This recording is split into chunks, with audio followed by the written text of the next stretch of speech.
کہاں سے آ رہی ہے؟ یہ کون بول رہا ہے؟ سب سے الگ کون ہے جو امتی امتی کہہ رہا ہے؟ جب نظریں آواز کی طرف چلتے چلتے چلتے چلتے پہنچیں گی تو وہاں میرے آپ کے جھولی پھیلا کے کھڑے، یا میری امت کو، یا اللہ میری امت کو۔ کون سی امت جو ساری زندگی شرابیں بیچتے رہے، جوئے کھیلتے رہے، زنا کرتے رہے، سود کھاتے رہے، جھوٹ بولتے رہے، چوریاں کرتے رہے، ڈاکے مارتے رہے۔ میرا نبی کہہ رہا ہے میری امت کو بچا لے، میری امت کو بچا لے۔ تو اس سے پیار نہ کرے تو اور کس سے کرے؟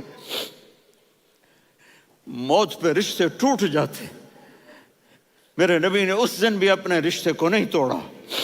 ابراہیم جیسی شخصیت کہیں گے سنو اے اللہ تیری میری دوستی کا واسطہ مجھے بچا لے، تیری میری دوستی کا واسطہ مجھے بچا لے۔ عیسیٰ علیہ السلام کہیں گے یا اللہ میں اپنی ماں مریم کا بھی سوال نہیں کرتا، میری جان بچا لے، مریم جانے تو جانے میری عیسیٰ۔ 5 بڑے رسول ہیں، نوح، ابراہیم، موسیٰ، عیسیٰ، محمد صلی اللہ علیہ الصلوات والتسلیمات۔ عیسیٰ علیہ السلام کہیں گے یا اللہ میں اپنی ماں مریم کا بھی سوال نہیں کرتا، میری جان بچا۔ اور میرا نبی کہے یا اللہ میری امت کو بچا لے۔ کون سی امت؟ انہوں نے ساری زندگی اس کا مذاق اڑایا۔ میرا نبی کہتا دفع ہو جاؤ، دور ہو جاؤ میری نظروں سے، تم نے میری نسل کو قتل کیا، تم نے میرے گھرانے کو اجاڑ دیا۔ سب بلا یہ نہیں کہیں گے یا اللہ میری امت کے نیکوں کو بچا لے، میری امت کے متقی، میری امت کی رابعہ بصری، جنید بغدادی کو بچا، نہیں یا اللہ ساری امت کو میری جھولی میں ڈال دے، ساری امت کو میری جھولی میں ڈال۔ یہاں اللہ کہے گا وَلَسَوْفَ يُعْطِيكَ رَبُّكَ فَتَرْضَىٰ۔ معافی چاہتا ہوں میں جذباتی ہو گیا ہوں۔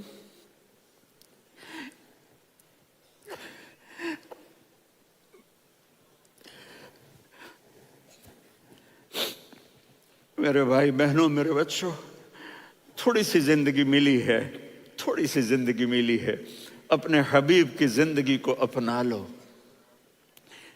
میں تھوڑے تھوڑے اشارے کر کے بتا دیتا ہوں۔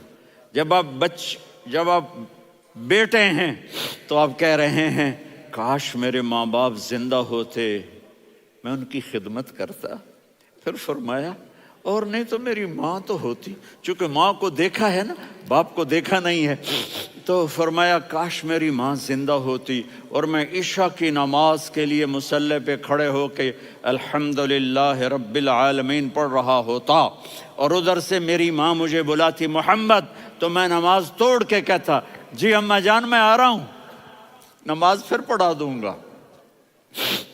اپنے والدین کی عزت کرو۔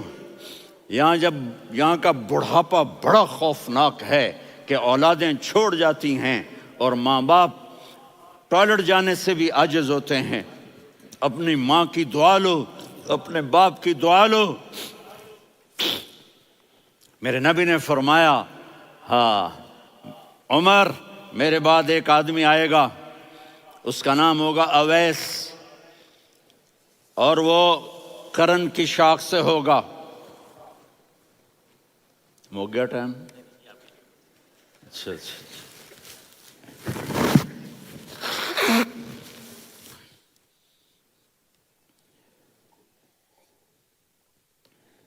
اس سے دعا کرانا، علی آپ بھی، عمر آپ بھی، یا رسول اللہ کس لیے؟ کہ اس نے ماں کی ایسی خدمت کی ہے کہ جب ہاتھ اٹھاتا ہے اللہ اس کے ہاتھ خالی نہیں لوٹاتا۔ حضرت عمر رضی اللہ تعالی عنہ نے حج کے موسم پر سارے حاجی کھڑے کر لیے، کہا بھائی یمن والے کھڑے رہو باقی بیٹھ جاؤ، تو بیٹھ گئے۔ پھر فرمایا کہ یمن والے بیٹھ جاؤ، قرن والے کھڑے رہ جاؤ، تو ایک آدمی کھڑا رہا، کہا تم قرنی ہو؟ کہا جی ہاں۔ اویس کو جانتے ہو؟ جی میرے بھائی کا بیٹا ہے، لیکن تھوڑا پاگل سا ہے، آپ کیوں پوچھ رہے ہیں؟ حضرت عمر نے فرمایا وہ نہیں، تو پاگل ہے، کدھر ہے؟ کہا جی اونٹ چرانے گیا ہے ادھر عرفات کی طرف، تو آپ نے حضرت علی کو ساتھ لیا اور دوڑ لگائی سواری پر، دیکھا تو اویس کرنی ایک کیکر کے نیچے نماز پڑھ رہے تھے اور اونٹ چر رہے تھے۔ تو جب انہوں نے دیکھا کہ دو آدمی آ کے بیٹھ گئے تو انہوں نے نماز شارٹ کٹ کر دی۔ تو حضرت عمر نے پوچھا کون ہو بھائی؟ کہا جی میں مزدور ہوں۔ کہا تیرا نام کیا ہے؟ کہا جی اللہ کا بندہ۔ کہہ رہے بھائی تیری ماں نے تیرا نام کیا رکھا ہے؟ اس نے تو نہ حضرت عمر کو دیکھا تھا نہ علی کو۔ وہ کہنے لگا بھائی تم کون لوگ ہو میرا انٹرویو کرنے والے؟ یہ تو میں اپنی زبان میں کہہ رہا ہوں۔ تو حضرت علی بولے کہ بھائی یہ ہیں امیر المومنین عمر بن خطاب اور میں ہوں علی بن ابی طالب۔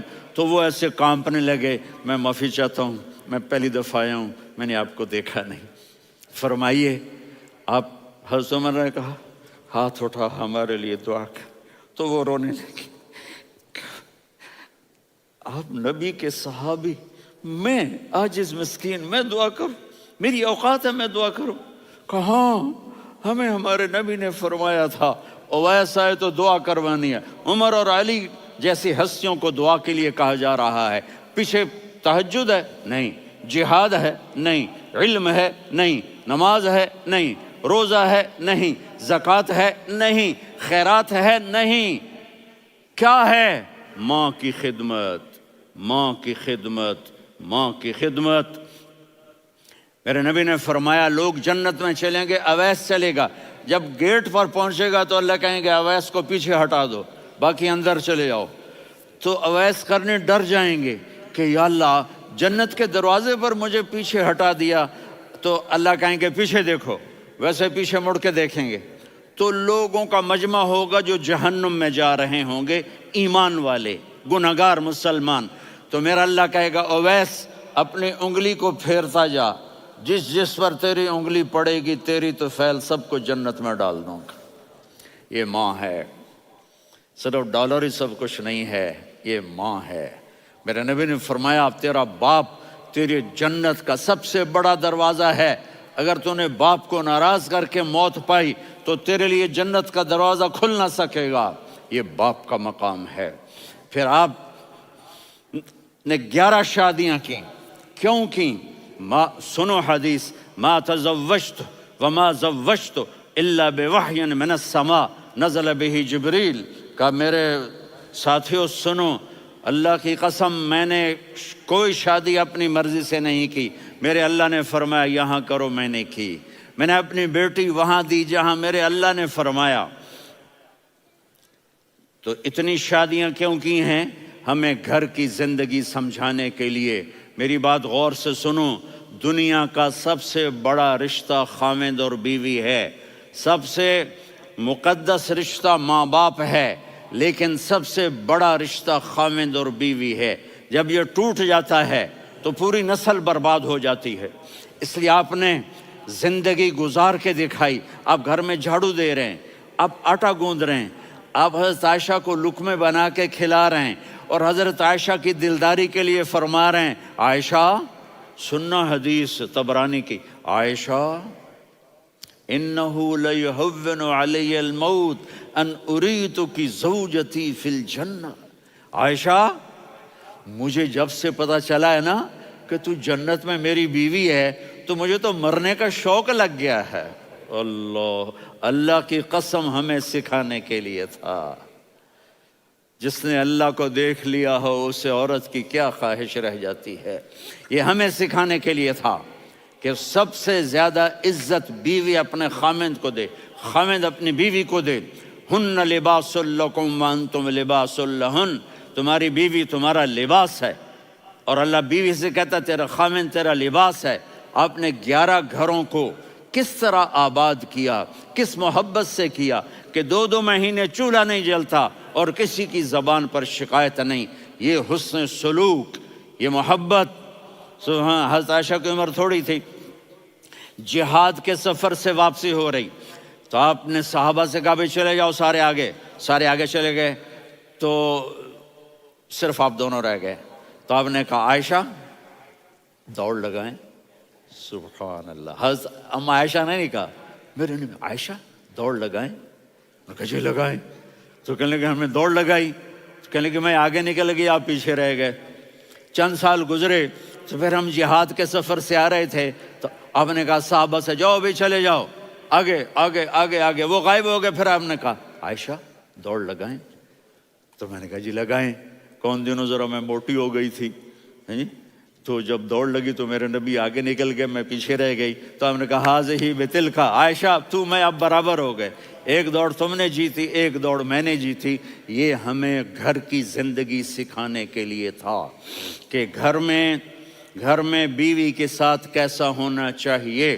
اور عورتوں کے لیے کہا اگر میری شریعت میں سجدہ ہوتا تو میں بیوی سے کہتا اپنے خامند کو سجدہ کرے تاکہ ایک نسل تیار ہو. بیلنس زندگی گزارو. میں نے کل بھی کہا تھا آج بھی کہہ رہا ہوں امبیلنس لائف ہماری اولاد کو تباہ کر رہی ہے. میرے پاس پرسوں 30-40 لوگ آ گئے. وہ یہاں جو ایک سلمہ صاحبہ ہیں, سلمہ ہی نام ہے نا, سلمہ زاہد. تو ایک نے کہا جی یہاں ہم اولاد کے بارے میں بڑے پریشان ہیں کیا کریں کوئی ہمیں اس کا سلوشن بتائیں. میں نے کہا بہت آسان ہے ماں اپنے بچے کو ٹائم دے.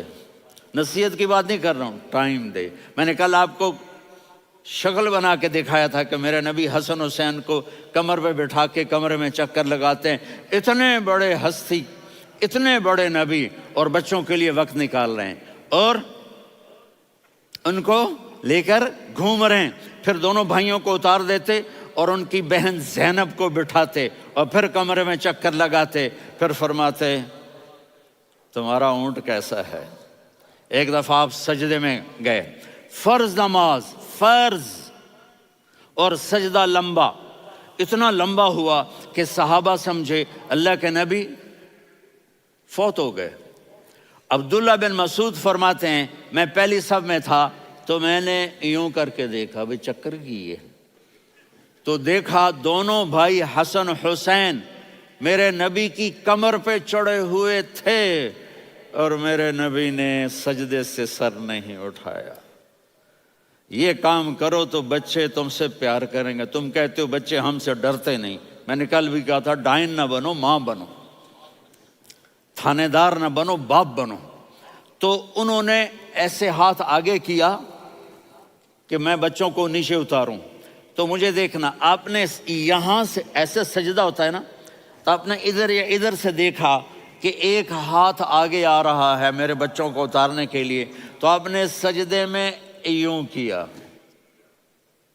یہ دیکھ رہے ہو وہ پیچھے ہٹ گئے. جب تک وہ خود نہیں اترے میرے نبی نے سجدے سے سر نہیں اٹھایا. اور جب نماز سے فارغ ہوئے تو ایک دم دونوں کو اپنی گود میں لیا کہ بے ابی ہما و امی لا تؤذوہما, میری جان قربان ہو ان دونوں پر, یہ میرے جگر کے ٹکڑے ہیں انہیں دکھ نہ پہنچانا. کیا آپ دیکھ رہے تھے ایک زہر میں تڑپ تڑپ کے مارا جائے گا اور ایک کا سر کاٹ کے نیزے پہ چڑھایا جائے گا. آپ کو اولاد کی محبت. نبی جس دن آپ جا رہے تھے پیر 12 ربیع الاول 11 ہجری 611 عیسوی 6 جون آپ نے ساری بیویوں کو بلایا, اطمینان سے ملے, رخصت فرما دیا. پھر داماد علی کو بلایا, ان کا سر اپنی گود میں رکھے ان کے کمر پہ ہاتھ پھیر نہ. فاطمہ کو بلایا, ان کے کان میں کہا بیٹی میں جا رہا ہوں. وہ رونے لگیں, کہا رو نہیں تو بھی جلدی میرے پاس آ جائے گی. 6 مہینے بعد صرف 24 سال کی عمر میں حضرت فاطمہ کا انتقال ہوا. پھر آپ نے علی کو بلایا, دعا دی, کہ پھر حسن حسین کو بلاؤ. جو ہی آپ نے ان کو یوں لیا تو آپ کے ایسے پانی کی طرح آنسو بہنے لگے. اس طرح کہ آپ آگے دیکھ رہے تھے کہ ایک بچے کا سر کٹ کے نیزے پہ چڑھ رہا ہے اور ایک زہر میں تڑپ رہا ہے, لیکن آپ نے تقدیر اللہ کی تقدیر پر راضی ہو گئے. اور جبریل تھوڑی دیر کے بعد جبریل آئے, یا رسول اللہ موت کا فرشتہ باہر ہے اندر آنا چاہتا ہے. جہاں موت بھی پوچھ کے آئے, اس ہستی سے پیار نہ کریں تو اور کس سے کریں. ملک الموت بھی اجازت لے کر اندر آئے اور آ کر کہا السلام علیکم یا رسول اللہ. آپ نے کہا وعلیکم السلام. کہا یا رسول اللہ آپ پہلی ہستی ہیں جنہیں میں سلام کر رہا ہوں. میں نے نبیوں کی جانیں نکالی، نیکوں کی، کسی کو سلام نہیں کیا. آپ پہلے ہیں جنہیں میں سلام کر رہا ہوں. یا رسول اللہ آپ پہلے ہیں جنہیں آپ کے رب نے کہا کہ میرے نبی سے پوچھ کے اندر جانا، بغیر پوچھے نہ جانا. آپ پہلی ہستی ہیں، میرے رب نے کہا آنا چاہیں تو لے آنا، رہنا چاہیں تو چھوڑ کے آ جانا. آپ نے فرمایا اگر میں کہوں تو میری جان نکالو گے؟ کہا جی نکالوں گا. تو آپ نے جبریل کو دیکھا. آدمی یہاں سے سوال کرتا ہے کہ تو کیا کہتا ہے، جاؤں یا ٹھہروں؟ تو جبریل کہنے لگے یا رسول اللہ اللہ آپ کی ملاقات کے شوق میں ہے. اوپر سارے سٹیج سج گئے ہیں آپ کے ویلکم کہنے کے لیے. آج ساتوں آسمان کے فرشتے اکٹھے. سنو اب میری آخری بات ہے. آپ نے کہا دیکھو حسن حسین کے لیے ہاتھ نہیں اٹھائے، دیکھ رہے تھے تڑپتا ہوا زہر میں اور کٹتا ہوا سر، ان کے لیے ہاتھ نہیں اٹھائے. آپ نے جبریل سے کہا جاؤ اللہ سے پوچھ کے آؤ میرے بعد میری امت کے ساتھ کیا کرے گا. یہ جو ہم بیٹھے ہوئے ہیں گناہوں کے داغ اپنے سینے پر لے کر، چہرے پر لے کر، کہا جاؤ پوچھ کے آؤ میری امت کے ساتھ کیا کرے. ملک الموت وہیں کھڑا رہا. جبریل واپس گئے اور وہاں سے پیغام آیا کہ میرے محبوب ہم آپ کی امت کو تنہا نہیں چھوڑیں گے. مجھے میرے رب کی عزت کی قسم، ادھر ٹائم بھی ختم ہو چکا ہے، میں آخری بات کر رہا ہوں. اگر اس وقت میرے نبی یہ اللہ کو نہ منواتے تو آج ہم بھی بندر خنزیر بن کے پھر رہے ہوتے. دعائیں دو اس کملی والے کو جو اپنا جگر کٹا گیا. ایک رات آپ بھوک سے لیٹے ہوئے ایسے، کبھی یوں ہوتے ہیں کبھی یوں ہوتے ہیں. کرو حضرت عائشہ کے گھر کی باری، کبھی ایسے ہوتے ہیں کبھی ایسے ہوتے ہیں.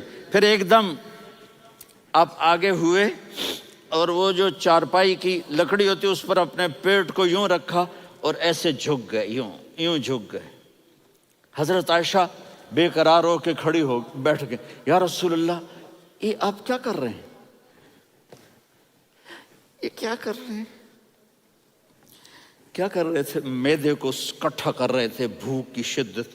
فرمایا عائشہ بھوک بڑی لگی، عائشہ بھوک بڑی لگی.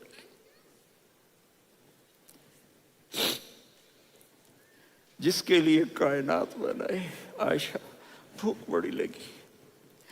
تو حضرت عائشہ رونے لگی. یا رسول اللہ آپ یوں ہاتھ اٹھائیں گے اور آپ کے لیے سب کچھ آ جائے گا، آپ مانگتے کیوں؟ کہا عائشہ مجھ سے پہلے میرے بھائی انبیاء اسی فاقے میں گئے، میں بھی اسی فاقے میں اپنے رب سے ملاقات کروں گا. میرے عزیزوں، میرے بچوں، نوجوان بیٹھے ہو، بچیاں بچے، اپنا آئیڈیل اپنے نبی کو بناؤ، اپنا آئیڈیل اپنے نبی کو بناؤ اور نبی والے اخلاق سیکھو. آپ کے گھر آباد ہو جائیں گے. برداشت کرنا سیکھو، معاف کرنا سیکھو.